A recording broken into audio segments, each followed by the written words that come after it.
Hi friend, welcome to PLC. BPSC TRE 2.0 के लिए जितने भी कैंडिडेट हैं उनके लिए ये वीडियो इम्पोर्टेंट है। इसमें मैंने क्या किया है, बीपीएससी टीआरई जो पहला हुआ था उसमें जितने डीबीएमएस का क्वेश्चन था उन सबको एक जगह मैंने इकट्ठा कर दिया है। जो भी क्वेश्चन की संख्या है 13 ही क्वेश्चन टोटल है। तो ये 13 क्वेश्चन केवल डीबीएमएस के हैं, तो इससे आप अंदाज़ा लगा सकते हैं कि कितना डीबीएमएस का क्वेश्चन आ सकता है। तो 13, 14, 15 इस तरह का संख्या रहेगा, तो एक अच्छा अमाउंट में डीबीएमएस से क्वेश्चन पूछा जा रहा है। तो चलिए देखते हैं किस तरह का क्वेश्चन आया था। तो सबसे पहला क्वेश्चन आपको दिख रहा है, इसमें लिख रहा है कि SQL views are also known as.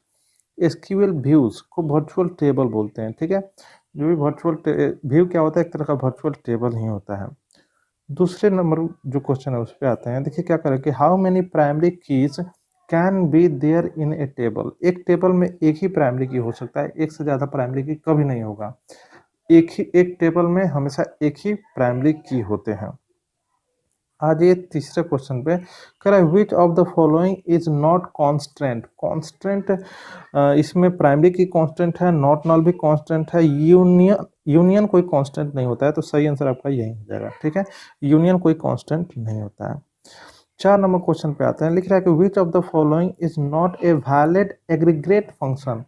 एग्रीग्रेट function में काउंट आता है, सम आता है, एवरेज आता है, मीन, मैक्स, ये सब एग्रीगेट फंक्शन होते हैं। लेकिन ये जो बी ऑप्शन है कंप्यूट, ये कोई एग्रीगेट फंक्शन नहीं है।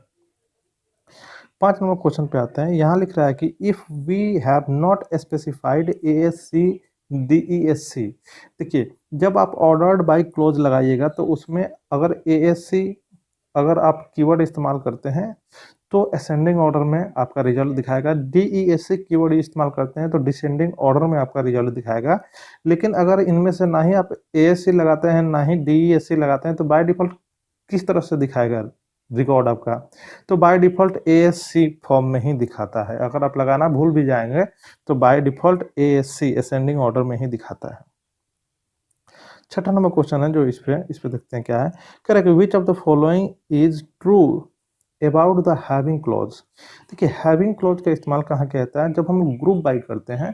तो जब आप ग्रुप बाई करते हैं तो अब ग्रुप बाई में भी अगर कोई कंडीशन लगाना चाहते हैं तब वहाँ पे हैविंग यूज करना होगा। तो जैसे आप वेयर क्लॉज का इस्तेमाल करते हैं उसी तरह से हैविंग क्लॉज का इस्तेमाल आप कर सकते हैं, लेकिन ध्यान रखिएगा हमेशा ग्रुप बाई के साथ ही इस्तेमाल किया जाता है, ठीक है। तो इसका सही आंसर देखिए क्या होता है। कह रहा है कि similar to where clause but is used for groups rather than rows. ये ग्रुप्स पे ही काम करता है, वेयर की तरह ये रोज पे काम नहीं करता है, ठीक है। तो इसका सही आंसर हो जाएगा सी।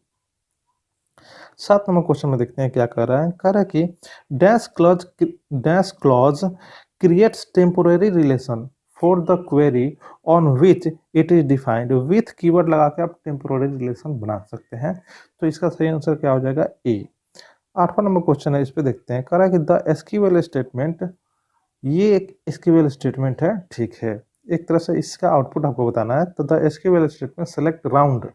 राउंड एक फंक्शन है, मैं इसको थोड़ा सा घेर देता हूँ। ये एक फंक्शन है, ठीक है। फंक्शन जो राउंड फंक्शन क्या करता है, राउंड अप, मतलब आपका जो भी वैल्यू है ना उसको राउंड वैल्यू में निकालेगा। तो यहाँ पे एक आर्गुमेंट में आपका नंबर है, दूसरे आर्गुमेंट में ये यहाँ पे बताया जा रहा है कि आपको कैसे राउंड करना है। तो इस पे मैं थोड़ा सा एक्सप्लेन कर देता हूँ कि राउंड कैसे काम करता है। अगर ये आपका फंक्शन है राउंड, अगर आप लिखते हैं 65.726, ठीक है। और यहाँ पे ये दूसरा वाला अगर ऑप्शन में केवल आप एक लिखते हैं, माइनस अभी नहीं लिख रहे हैं, अभी हम क्या लिख रहे हैं, एक। तो एक का मतलब है ये जो डेसिमल जो है ना, डेसिमल जो पॉइंट है इसके इस साइड वाला जो वैल्यू है इसको राउंड किया जाएगा। तो ये एक का मतलब एक डिजिट से राउंड कर दिया जाएगा, मतलब ये 7 है तो डायरेक्ट 8 कर दिया जाएगा। मतलब आउटपुट आपका आ जाएगा 65.8, बस काम खत्म, ठीक है। अगर आप इसको 2 करते हैं, अगर आप इसको 2 करते हैं तो क्या करेगा, 2 डिजिट तक राउंड अप करेगा। तो ये क्या कर देगा, 2 डिजिट तक राउंड अप करेगा तो ये 70 कर देगा, 70 कर देगा। ये क्या करेगा, 7 0 क्यों किया इसे समझ लीजिए। ये टारगेट किया 2 को, अब 2 का जब राउंड निकालिएगा तो ये नीचे की तरफ भागेगा। देखिए जब अगर 5 रहे तो 5 या 5 से ज्यादा अगर रहेगा तो ये ऊपर की तरफ भागेगा, 5 या 5 से कम का डिजिट रहेगा तो वो नीचे की तरफ भागेगा, ठीक है। तो यहाँ पे 0 हो जाएगा। तो ये हमने समझा कि जो भी दशमलव हो उसके बाद का डिजिट, ठीक है, फ्रैक्शनल पार्ट। लेकिन इंटीजर पार्ट पे काम करता है अगर आप माइनस लगा देते हैं तो। अब देखते हैं कि इस सूरत में क्या कर रहा है। अगर आप माइनस लगा रहे हैं तो हम यहाँ पे क्या करते हैं, माइनस लगाते हैं। इसको थोड़ा सा मैं मिटा देता हूँ। यहाँ पे हम लिखते हैं -1। अब ये क्या करता है, ये जो भी दशमलव है उसके लेफ्ट साइड का ये काम करेगा, ठीक है। तो 1 लिखा हुआ है, 1 लिखा हुआ है, इसका मतलब कि ये पहला डिजिट दशमलव से जस्ट लेफ्ट का जो डिजिट है उसको राउंड अप करेगा। तो 5 या 5 से ज़्यादा अगर वैल्यू है तो वो क्या होगा, ऊपर की तरफ बढ़ेगा, इधर इधर बढ़ेगा। हमने इधर कर दिया, इधर दिखाना चाहिए था हमें, ठीक है। 5 या 5 से ज़्यादा वैल्यू है तो ये ऊपर की तरफ बढ़ेगा। तो 5 है तो 5 का राउंड करेगा तो क्या हो जाएगा, ये ऊपर की तरफ बढ़ेगा तो ये हो जाएगा 70। राउंड अप करना है ना तो 70 हो जाएगा। तो इसका सही आंसर क्या हो जाएगा, ए।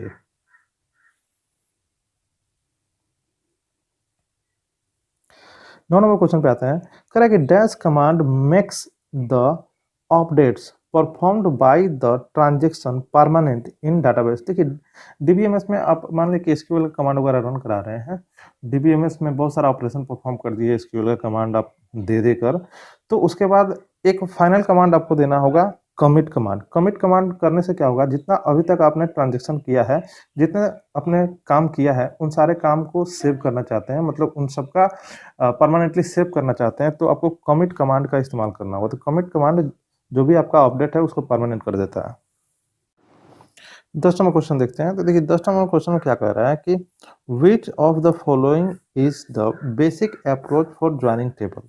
तो ये देखिए यहाँ पे ये डी इसका ऑप्शन सही हो जाएगा, क्योंकि ए और बी दोनों क्या करता है, एक तरह से ज्वाइनिंग का ही काम करता है, ठीक है। तो मोर देन 1 हो जाएगा।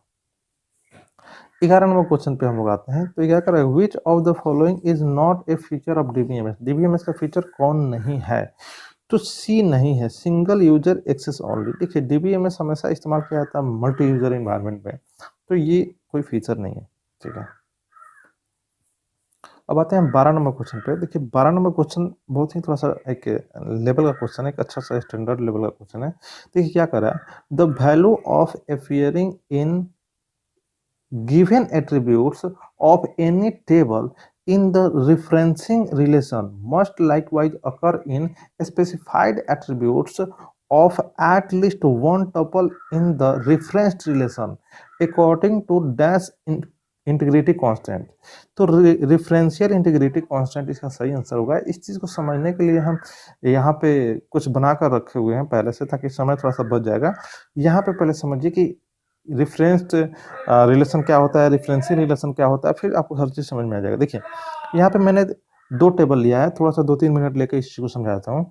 मैं यहाँ पे 2 टेबल लिया हुआ है। एक टेबल का नाम है डिपार्टमेंट, ठीक है, एक टेबल का नाम है डिपार्टमेंट। डिपार्टमेंट टेबल में जो कॉलम है देख लीजिए, डिपार्टमेंट आईडी है, डिपार्टमेंट नेम है और फिर एचओडी है। डिपार्टमेंट आईडी में 10, 20, 30, 40 है, ठीक है। और डिपार्टमेंट जो भी नेम है, अकाउंट, आईटी, मार्केटिंग, मैन्युफैक्चरिंग जो भी है, ये सब है। हेड ऑफ डिपार्टमेंट एचओडी जो भी होता है उसमें XYZ, ABC, MNP इस तरह करके कुछ वैल्यू डाला हुआ है। चलिए अब बात आती है एम्प्लॉय टेबल में डाटा फीड करने की। तो डाटा फीड करने की बात आ रही है तो थोड़ा सा गौर करते हैं। तो एम्प्लॉय टेबल में कॉलम कितने हैं, एक है एम्प्लॉय आईडी, एक है नेम, एम्प्लॉय का नेम, एक है डिपार्टमेंट नंबर। यहाँ पे गौर कीजिए, डिपार्टमेंट नंबर। तो डिपार्टमेंट नंबर में क्या देना है आपको, तो अपने मन से डिपार्टमेंट नंबर में कोई नंबर नहीं दे सकते हैं। डिपार्टमेंट टेबल में जो डिपार्टमेंट आईडी है, इन्हीं में से कोई एक यहाँ पे होगा। 10, 20, 30, 40 चार डिपार्टमेंट है, तो इन्हीं चारों डिपार्टमेंट का कोड में से कोई वहां पे हो सकता है। इसके अलावा दूसरा कुछ नहीं डाल सकते हैं आप, ठीक है। और बाकी सैलरी है, सैलरी आप कुछ डाल सकते हैं। मेरे कहने का मतलब है, जब भी आप एम्प्लॉय टेबल में अगर कोई वैल्यू डालने जा रहे हैं तो उनमें डिपार्टमेंट नंबर में थोड़ा सा आपको ध्यान रखना है कि डिपार्टमेंट आईडी जो पहले से 4 है फिक्स, उसी में से कोई एक का आपको इस्तेमाल करना है।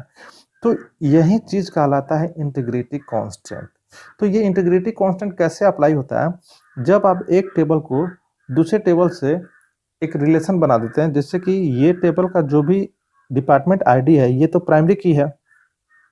अब इसी प्राइमरी की को यहाँ पे फॉरेन की बना दिया गया है, डिपार्टमेंट नंबर। नाम अलग हो सकता है, दोनों दो टेबल में कॉलम का नाम अलग हो सकता है, लेकिन उनका जो भी डाटा टाइप होगा वो सब सेम रहना चाहिए, ठीक है। तो देखिए यहाँ पे फॉरेन की है, तो आप एक तरह से बोल सकते हैं कि इसका एक तरह से लिंक हो गया इससे, ठीक है। तो ये जो डिपार्टमेंट टेबल है ये कहलाएगा रिफरेंस्ड रिलेशन, और जो इम्प्लॉय टेबल है ये कहलाएगा रिफरेंसिंग रिलेशन। डिपार्टमेंट क्या कहलाएगा, रेफरेंस रिलेशन, और इम्प्लॉय टेबल क्या कहलाएगा, रेफरेंसिंग रिलेशन। आप क्वेश्चन को थोड़ा समझाते हैं, अब आपको समझ में आ जाएगा। तो ये क्वेश्चन क्या कहता है, मैं थोड़ा सा क्वेश्चन को जूम नहीं कर रहा हूँ, इतना ही पे रख रहा हूँ, ठीक है। खैर है कि the values appearing in given attribute of any tuple in the referencing relation. अब रिफरेंसिंग रिलेशन में आ जाइए। देखिए ये रिफरेंसिंग रिलेशन में कह रहा है कि रिफरेंसिंग रिलेशन में ये मान लीजिए कि ये सब टपल है, इन टपल में किसी भी एट्रीब्यूट में अगर कोई वैल्यू आप दे रहे हैं, जैसे कि यहाँ पे आप अगर 50 दे दिए, तो ये 50 रिफरेंस टेबल के किसी एक कॉलम में तो होना ही चाहिए। अगर नहीं है तो फिर ये गलत है। तो ये रूल कहता है रेफरेंशियल इंटीग्रिटी। अगर आप यहाँ पे 50 न देकर अगर आप यहाँ पे 20 दे देते हैं तो ये सही है, 40 दे देते हैं सही है, यहाँ पे 2 बार 20 आ जाएगा तो भी सही है, 2 बार अगर 40 आ जाएगा तो भी सही है।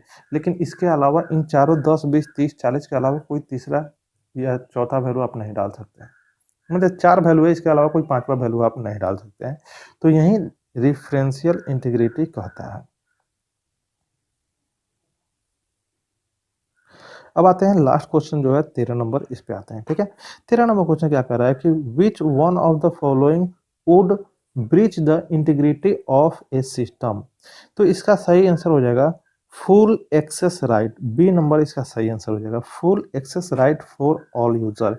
सारे यूजर को अगर फुल एक्सेस राइट दे दीजिएगा तो कहीं ना कहीं चल के आपके डीबीएमएस में इंटीग्रिटी जो उसका एक तरह से है वो खत्म हो जाएगा, सिक्योरिटी एक तरह से उसका खत्म हो जाएगा, कहीं ना कहीं डीबीएमएस में कुछ ना कुछ इशू हो ही जाएगा।